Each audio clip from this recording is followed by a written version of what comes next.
Salut les amis de Sport TV, merci encore gars de la confiance renouvelée, merci de vous des likes, merci de vous des abonnés,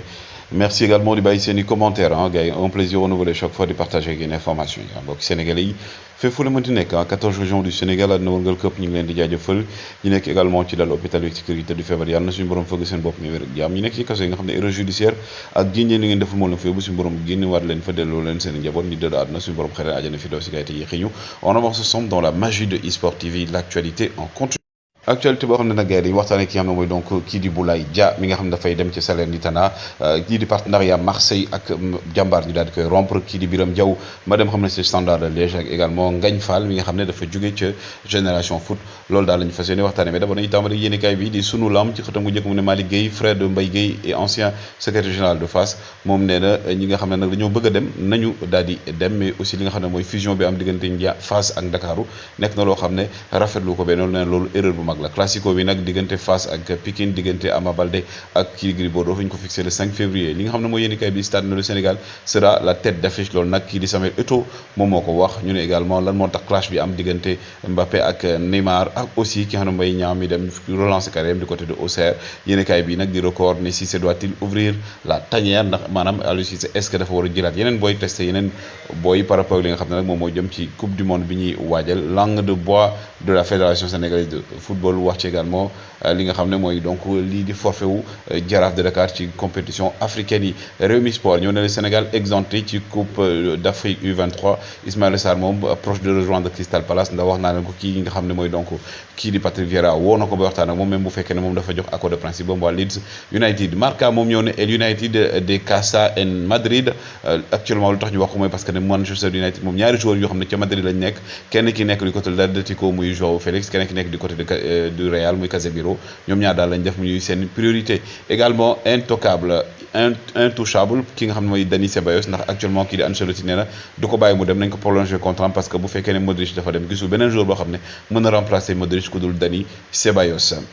Et du côté de Mundo Deportivo ñu ne Juva de Medallas en Munich Combré for Foyth mu ne tout pour donc Foyth également joueur latéral droit la bu Villarreal actuellement daal waa Barça ñoom ñoo ko bëgg pour mu nekk seen latéral droit jouer foofu noonu justement du côté de Villarreal dañuy waxtaanee ki nga xam ne nag moom mooy donc kii di Boulaye Dia nag gars yi nag il va partir du côté de Salernitana wax naa ne ko finalement fa la jëm près 1 an lay am nag dañ koy abale 1 an foofu mais day am option d'achat bu 12 millions d'euros et que aussi même prêt boobu noonu Salernitana day fay 1 million waa Villarreal Boulaye Dia mi nga xam ne nag donc kii di Unai Emery daal dafa bëgg compté wul ci moom en quelque sorte donc Nicolas Jackson lañ jël léegi moom moo nekk joueur bi xam ne moo fay titulaire donc moom il a besoin de temps de jeu pour coupe du monde bi moo tax muy dem ci Salernitana pendant ce temps également kii Marco van Basten moom nag nee na Johan Cruyff bu doon dund dina rus ci lii waa Barça def par rapport ak politique bi ñuy am actuellement ni ñuy recruter ni ñuy doxalee Barça nee na jamono ji daal nekk na loo xam ne bu fi Johan Cruyff nekkoon du ko rafetlu benn yoon pendant ce aussi du côté du FC Barcelone inscrire nañ seen joueur pour ñu mën a jouer ba mu des Jules Koundé et que pour ñu mën a inscrire Jules Koundé il faut que déjà ñu wàññi seen masse salariale mais aussi ñu mën a jaay ay joueurs yu mel ne Memphis Depay pour mën a inscrire Jules Koundé sinon Jules Koundé moom du jouer ca FC Barcelone moo tax match bi passe gars yi gisoo leen ko pendant ce temps également du côté donc de des États-Unis Ricky Puig moom ak Los Angeles Galaxy moom nag fi mu ne nii gis ngeen ko officiellement am na licence am pour mën a jouer foofu noonu championnat ba gis ngeen ko kii di Ricky Puig la pépite du FC Barcelone Marco Asensio moom gars yi actuellement daal waa Real de Madrid dañoo bëgg a débarrasser ci moom parce que 1 an de contrat moo ko dese donc bu fa dee toogee année bi ba mu jeex donc il va partir librement moo tax ñu bëgg ko jaay te ñoom fas yéene wuñ ko prolonger pour l'instant Milan AC daal moo fi nekk bëgg ko daal di jënd mais gars yi est-ce que vous vous rendez compte que ne Camavinga il a juste 19 ans mais il a déjà 5 trophées avec le Real de Madrid dont la Coupe de France déjà 4 avec le Real et benn ak ñi nga xam ne mooy waa Rennes Coupe de France la jël ak Rennes Super Coupe d'Espagne Liga Super Coupe d'UEFA Ligue des Champions yëpp mu jël ko ak waa Real de Madrid alors qu'il a juste 19 ans machallah ki nga gis ni également di Sandro Tonali la pépite de Milan AC moom nag semaine bi ñëw di week-end bi war ngeen ko gis mu jouer mais actuellement daal mi ngi remettre aussi blessure am nànk-nànk moo tax fi mu ne nii gars yi dañ koy ménager bu baax a baax pendant ce temps ki nga xam ne Angel Di Maria ñu ngi leen a wax naan 10 jours lay toog gars yi nañ ba matul sax day dépasser 10 jours day nekk 20 à 30 jours te bu nekkee 20 à 30 jours il va manquer 7 matchs seen match lay toog du ko jouer au global ci compétition yëpp yi nga xam ne waa Juventus de Turin war nañ cee bokk notamment championnat Italie bi ki nga xam ne nag am na mooy Elon Musk di le milliardaire moom nag dafa xëy daal di posté lii ne damay jënd li nga xam ne mooy Manchester United gars yi nag jur coow gu bëri ñaay commencé wax après finalement mu daal di dindi poste boobu ne da doon kaf rek da doon mbalak rek loolu mooy wane ne la puissance de l'argent c'est autre chose gars yi ki ngeen gis ni également donc di Memphis Depay gars yi Memphis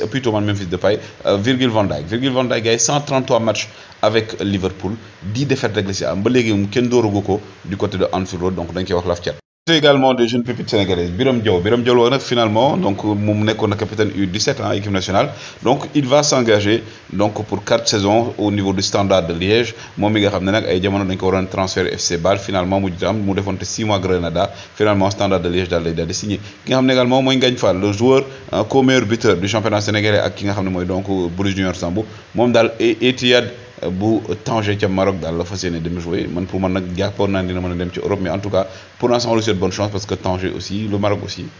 benn tremplin la pour mën a daal di jóge foofu ki nga xam ne également mooy Issa Kaboré moom nag aujourd'hui lañ ko war a finaliser officiellement ñu présenter ko aussi du côté de Marseille waa Manchester City nag ñoom dañ cay teg option de rachat boo xam ne suñu bëggaatee jënd joueur bi dañuy am priorité pour daal di koy jënd fin de relation ou de partenariat entre Marseille et Jambar partenariat boo xam ne gars yi ci 2019 lañ ko signé woon avec l'ancien président de Marseille loolu nag partenariat bi gars yi le 1er septembre bi lay jeex incha allah rabi et que Marseille fas yéene wu ko prolongé nag bokkoon na si ñi tax partenariat bi amoon mooy Nasser Largué bi nga xam ne nag